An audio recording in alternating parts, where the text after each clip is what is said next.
सलेमपुर में हुआ कितना विकास, भाजपा और सपा के टिकट में क्यों फंस गया है पेंच। नमस्कार, मैं हूं आपके साथ कीर्ति सिंह और आप देख रहे हैं क्राइम 24 आवर्स। स्वास्थ्य सेवा का रखा गया ख्याल या हुई बदहाल, लाल कस्बा के सड़क चौड़ीकरण का मामला लटका ही रहा। क्यों? सलेमपुर में भाजपा सपा किस पर लगाएगी दांव? क्राइम 24 आवर्स के रिपोर्टर मनव्वर अंसारी के बेबाक सवालों का जवाब देते भाजपा के अमूल सिंह व सपा के महफूज लारी। नमस्कार, आप देख रहे हैं क्राइम 24 आवर्स। आज हमारे साथ क्राइम 24 आवर्स के स्टूडियो में दो नए मेहमान हैं। हमारे साथ समाजवादी पार्टी से सपा का प्रतिनिधित्व करने के लिए लार के महासचिव व सभासद महफूज लारी जी हमारे साथ हैं समाजवादी पार्टी से, और भारतीय जनता पार्टी से हमारे साथ हैं बूथ प्रबंधन कार्यालय के सलेमपुर प्रभारी अमूल सिंह जी और लार के मनोनीत सभासद भी हैं। सबसे पहले सवाल सत्ता पक्ष से। अमूल सिंह जी, आप ये बताइए, 5 साल में सलेमपुर में विकास के नाम पर क्या हुआ? सलेमपुर के में 5 साल के विकास के नाम पर बहुत कुछ हुआ। सलेमपुर विधानसभा को हमारे पार्टी ने 4 मंडलों में विभाजित करके माजौली, लारो, सलेमपुर और को बांटते हुए 4 तरफ सड़कों की जाल बिछा दी। आपने देखा होगा कि अभी हम जिस स्टूडियो में बैठे हैं, इस स्टूडियो के ठीक दाहिने तरफ से एक जो है चौड़ीकरण रोड जाती है, जो भाट पार होते हुए बाईपास होते हुए गोरखपुर चली जाती है। हम गोरखपुर जाते वक्त बहुत समय ही लगता था, लेकिन इस विकास के कारण है कि मैं आधे से पौन घंटे करीब हमारी समय बचत हो जाती है, जिसके कारण मैं गोरखपुर आसानी से पहुंच जाते हैं। इसके साथ साथ हमारी सलेमपुर विधानसभा क्षेत्र में अंतर्गत CSC लार में, बिग कमांडी CSC लार में कोरोना वैक्सीन लगाने की एक रिकॉर्ड कायम हुआ है। साथ साथ चतुर्दिक विकास हो रही है। विकास की बात में कोरोना, जहाँ तक कोरोना महामारी की बात है, जो भी सरकारें रही हैं, कोई भी महामारी आया है तो टीका लगाती रही हैं। ये कोई पहली बार ये काम नहीं हो रहा है। विकास की बात आप कह रहे हैं कि सड़कों का चारों तरफ जाल बिछा हुआ है। अब यही सवाल हम समाजवादी साथी से पूछेंगे कि आप बताइए कि भाजपा के 5 साल के कार्यकाल में सलेमपुर में विकास के नाम पर क्या हुआ है?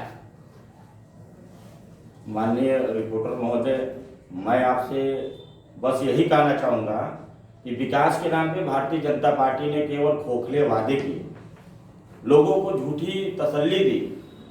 आज हमारे साथी अमूल सिंह जी बता रहे थे कि हमने इतनी रोडों का निर्माण कराया।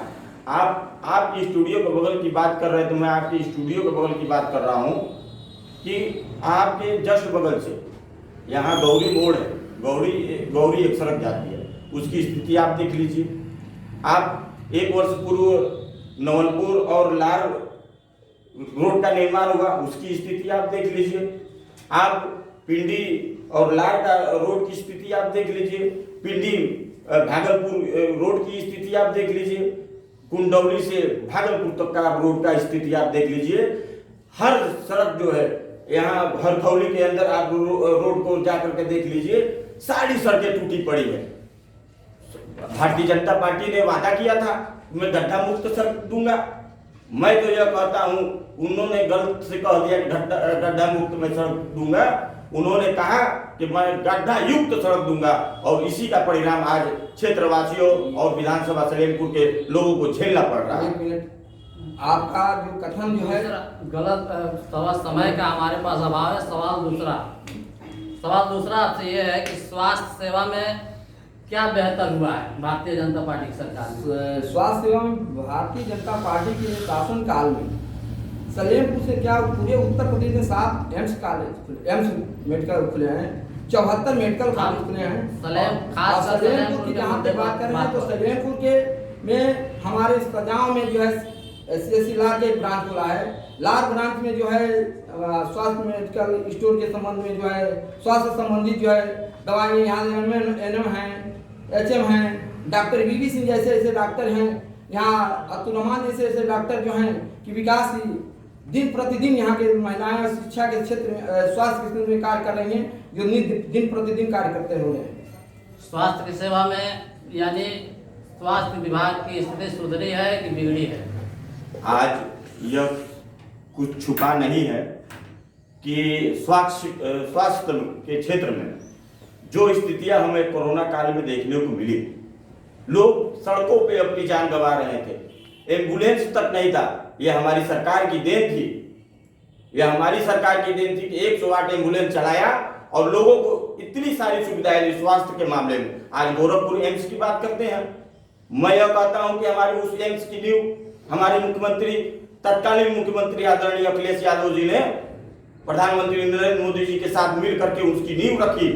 और आज भारतीय जनता पार्टी के पास अखिलेश यादव जी ने ऐसा कुछ नहीं है, आप लोग बारी केवल फीता काटना काम जानती है भारतीय जनता पार्टी। आज अगर छोटी सी भी समस्या हो तो उसे देवरिया रेफर कर दिया जाता है, गोरखपुर रेफर कर दिया जाता है। यह बिल्डिंगें केवल देखने के लिए है। हमको जहां तक लग रहा है कि स्वास्थ्य जो सुविधाएं हैं, मूल रूप से सुविधाएं आम जनमानस के पास नहीं पहुंच पा रही है। अगर समाजवादी पार्टी सरकार बनी तो निश्चित तौर पे जिस तरह से 108 एम्बुलेंस का संचालन हुआ, आगे भी इससे बड़े पैमाने पे जो स्वास्थ्य के क्षेत्र में काम होगी। इससे पहले समाजवादी पार्टी की भी सरकार रही 5 साल, ऐसी नहीं है कि पहले से भारतीय जनता पार्टी की रही, तो उसमें क्या स्वास्थ्य सुविधाएं बेहतर थी? बिल्कुल एकदम थी। घर बैठे बैठे 108 एम्बुलेंस को जो है डायरेक्ट डायल करने पे उनके घर, उनके दरवाजे पे आज की स्थिति देख लीजिए, तेल के अभाव में सारे एम्बुलेंस खड़े पड़े। 2017 के बाद हमारी भारतीय जनता पार्टी की सरकार आई। आपको मालूम होगा कि सेवा और संगठन के माध्यम से डूर टू डूर जो है, आज कोविड जैसी महामारी जो 75 बार प्लेग महामारी के बाद जो है बीमारी आई, जो डूर टू डूर एक आदमी को जोड़कर कोरोना की सुई लगाई जा रही है, एक आदमी को वैक्सीन के लिए ऑक्सीजन दिया जा रहा है। आपने सजाव हॉस्पिटल का जिक्र किया, वहाँ डॉक्टर है इस समय? जी डॉक्टर हैं, डॉक्टर रजनीश उपाध्याय जी हैं, रजनीश पांडे जी हैं, डॉक्टर बीबी सिंह जी हैं। माननीय पत्रकार महोदय, मैं बताना चाहूंगा अपने साथी को, मौका दिया गया, आप थोड़ा धैर्य। सजाव हॉस्पिटल की बात कर रहे हैं, वहाँ डॉक्टर कहाँ है, कौन है? क्यों नहीं है, हमारे सजाव के दुबे जी हैं वहाँ पे। मटियारा जगदीश मटियारा जगदीश में भी है, मटियारा जगदीश में विशेष यानी इसका मतलब माना जाए कि पोस्टिंग है और वहाँ डॉक्टर मौके पे उपलब्ध नहीं रहते नहीं, हैं। ये बात नहीं है, उपलब्ध हैं। मेरी बातों को पूर्ण रूप से सुनिए पहले। जहां तक सवाल है कि इस समय जो है कोरोना के इंजेक्शन के लिए एक कमेटी गठित की गई है, जो डूर टू डूर के साथ साथ कैंप लगाकर इत्यादि इस महामारी को रोकने के लिए अन्यत्र जगह भेज कर उसको जो है कोरोना का जो है प्रकोप को रोका जाए, जिसके लिए हमारे सारे डॉक्टर उपलब्ध हैं और सारे काम को निस्वार्थ रूप से इसकी पूर्व की सरकार जो है सिर्फ ढकोसला काम करती थी, कोई कार्य में विशेष। अच्छा ठीक है, हम अगले सवाल की तरफ आते हैं। तीसरा सवाल आपसे महफूज लारी जी, लार की मेन सड़क जो है कस्बे की, उसकी चौड़ीकरण होनी थी, क्या हुआ इसका? अब तो सत्ता में हमारे चेयरमैन साहब बैठे हैं, भारतीय जनता पार्टी के चेयरमैन हैं, क्या उन्हें नहीं दिखता कि आज अगर कोई गंभीर बीमारी से समस्या से ग्रसित हो और उस रास्ते से गुजरना चाहे तो मैं पूरे दावे के साथ कह सकता हूं आपके चैनल के माध्यम से कि वो अपनी जान में फंस करके गवा देगा। क्या कहना चाहेंगे इस पर? हाँ, ये जो हमारे विपक्ष के महफूज जी हैं वो बता रहे हैं, वो सरासर झूठ बोल रहे हैं। इनको ज्ञात होना चाहिए कि लार की समस्या करेंगे लोग मर जाएंगे। अभी राम जानकी मार्ग से होते हुए एक बाईपास रोड जो है लार थाने की तरफ जाती है। लार आप उसकी स्थिति भी देख लीजिए माननीय मुंशी जी, आज अगर बाईपास की आप बात कर रहे हो उसकी स्थिति आप देख लीजिए, की मृत्यु हो जाएगी। आज स्थिति देख लीजिए। प्लीज आप लोग ऐसे करेंगे तो डिबेट आगे नहीं, आप मैं एक सेकंड सवाल सुनिए सर, सवाल बाईपास की बात नहीं हो रही है, बीच सड़क की जो बात है, जो मेन मार्केट से होकर थाने की तरफ जाता है, सलेमपुर और राम जानकी मार्ग को जोड़ता है, उसकी चौड़ीकरण की बात उठी थी कि नहीं उठी थी? चौड़ीकरण की बात उठी, क्या हुआ? चौड़ीकरण की बात उठी थी, जो न्यायालय में है और न्यायालय के परिप्रेक्ष्य हमारे से बाहर के, जब न्यायालय उस पर जो निर्णय देगा उसको हम मानेंगे। राम जन्मभूमि जनाब बाबरी मस्जिद के में जो न्यायालय ने दिया निर्णय उसको मैंने माना। आज न्यायालय जो देगी उसको मैं तत्पर तैयार है, मेरी सरकार तरीबत तैयार है कि न्यायालय निर्णय को मान्य करेंगे।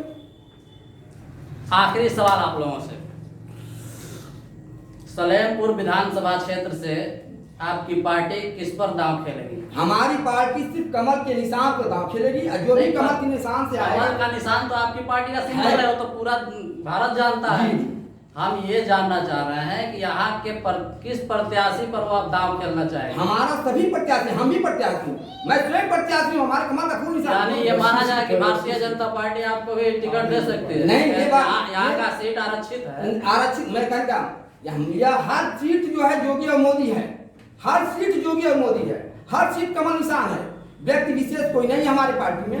और जो भी आएगा वही हमारा प्रत्याशी है, मैं उसी को मतदान करूंगा, मेरा वही जीतेगा और पूर्ण बहुमत से ज्यादा संख्या से जीतेगा। ये मैं आपकी इस चैनल के माध्यम से दे रहा हूँ कि भारतीय जनता पार्टी का जो भी कैंडिडेट आएगा हमारा, वो बहुत अधिक मतों से जीत कर सलेमपुर विधानसभा से जाएगा। ये हमारा आपसे आश्वासन दे रहा हूँ। आप ये दावा कर रहे हैं कि जो भी प्रत्याशी होगा पूर्ण बहुमत से जीत हासिल करेगा। इसका कोई एक ठोस सबूत दे दीजिए आप। ठोस सबूत यह कि हमारे उत्तर प्रदेश में विकास की लहर चल रही है जी। लोगों में जो है दो समय की जो है क्या कहा जाता है कि अन्य योजना के तहत एक केंद्र सेंट्रल गवर्नमेंट, एक राज्य गवर्नमेंट, दवा के माध्यम से, सड़क के माध्यम से, जनधन के माध्यम से, आयुष्मान योजना कार्ड के माध्यम से, आयुष्मान जन योजना कार्ड के माध्यम से, मुख्यमंत्री जन आरोग्य अभियान योजना से, स्मार्ट योजना से, मुख्यमंत्री मानधन योजना से, किसान दुर्घटना बीमा योजना से, किसान फसल योजना से, किसान सम्मान निधि योजना से। अभी आपके मैडम आ रहे थे कि एक किसान जो है उसका किसान सम्मान निधि आया है, उसको मालूम होना चाहिए, ज्ञात होना चाहिए उन व्यक्ति को। मैं उन व्यक्ति को बात सुन रहा था, आपको बताना चाहता हूं कि किसान सम्मान निधि जो है पंजाब ग्रामीण बैंक और सिंडिकेट बैंक ऑफ बड़ौदा दोनों बैंक एक में मर्ज हुए हैं और मर्ज होने के नाते उनकी IFS कोड बदल चुकी है, जिसको IFS कोड जब दोनों बैंक मर्ज करके देंगे तो वो पैसा ऑटोमेटिक उनको दिखाने देगा और वो अपना चेक करके पैसा निकाल सकते हैं। हमारी भारतीय जनता पार्टी की सरकार जो है किसानों के लिए, मजदूरों के लिए, सारे लोगों के लिए कार्य करेगी। जिस मुद्दे पे बहस हो रही है बात उसी पे आगे न बढ़ा जाए। आपने कहा कि जो भी प्रत्याशी बनेगा पूर्ण बहुमत से जीत होगी। अभी जिला पंचायत का चुनाव हुआ, देखा आप जी, कितने आपके सीट देवरिया जिले में? आपको यहाँ दिखने में मिलेगा। मेरे सलेमपुर में जो है जिला पंचायत अध्यक्ष भारतीय जनता पार्टी के, मेरे लाख की जो है भारतीय जनता पार्टी को लाख का कौन भारतीय जनता क्यों नहीं है? कौन विकास क्यों नहीं है भारतीय जनता पार्टी के ब्लॉक? जीत कौन? जीत जो है आपने देखा, ब्लॉक प्रमुख की बात नहीं कर रहे हैं। हाँ, क्या कहना? जिला पंचायत सदस्य की बात। हाँ, जिला पंचायत सदस्य सारे भाजपा का ही जीत कर आए। उन्होंने किसी तरह से भाजपा की सदस्यता स्वीकार किया। उनकी जाके जितने भी लोग आए उनकी जाके देखिए भारतीय जनता पार्टी की सदस्यता स्वीकार किया। हम आपकी तरफ आते हैं, थोड़ा सा धैर्य रखिए। आखिरी सवाल आपसे, सलेमपुर विधान, जैसा सवाल इनसे भी था वही सवाल की पुनरावृत्ति हम आपसे कर रहे हैं कि सपा सरकार माननीय अखिलेश यादव जी इस बार सलेमपुर विधानसभा से किस प्रत्याशी पर दांव खेलना चाहेंगे? बिल्कुल सही सवाल आपका है कि किस प्रत्याशी पे दांव समाजवादी पार्टी के द्वारा। सवाल इसलिए भी ये सटीक हो जाता है क्योंकि लगभग 70% सीटों पर नाम का ऐलान हो चुका है, प्रत्याशियों का ऐलान हो चुका है। एक सलेमपुर विधानसभा का सीट ही ऐसा है जो अभी तक असमंजस में फंसा हुआ है। माहौल गर्म है, जनता अटकलें लगा रही हैं, लेकिन वास्तविकता क्या है सामने नहीं आ रहा है। बिल्कुल सही बात है। देखिए, यह निर्णय हमारे राष्ट्रीय अध्यक्ष आदरणीय अखिलेश यादव जी का है और मैं पूरे दावे के साथ कह सकता हूं कि सलेमपुर के अंदर अगर किसी को भी समाजवादी पार्टी का जो है सिंबल देकर के हमारे राष्ट्रीय अध्यक्ष जी भेजेंगे, बच्चा राष्ट्रीय अध्यक्ष अखिलेश यादव बन करके अपने कर्तव्यों का निर्वहन करेगा और भारी से भारी मतों से, मैं केवल सलेमपुर की बात नहीं कर रहा हूं, मैं पूरे देवरिया जिले की बात, पूरे सीना चौड़ा करके मैं कह रहा हूं अपना कि आज देवरिया जिले के अंदर चाहे पथरदेवा विधानसभा हो, रामपुर कारखाना विधानसभा हो, भाटपा रानी विधानसभा हो, सलेमपुर विधानसभा हो, बरहज विधानसभा हो, रुद्रपुर विधानसभा हो, इन सारे विधानसभाओं में जोरदार बहुमत के साथ विजय से भी हासिल करेंगे और माननीय राष्ट्रीय अध्यक्ष जी के हाथों को मजबूत करेंगे। और अब इसको डिबेट को यहाँ समाप्त किया जाता है। समय समाप्त हुआ आप लोगों का। नमस्कार, आप दोनों हमारे चैनल में आए, आप लोगों का बहुत बहुत आभार। नमस्कार।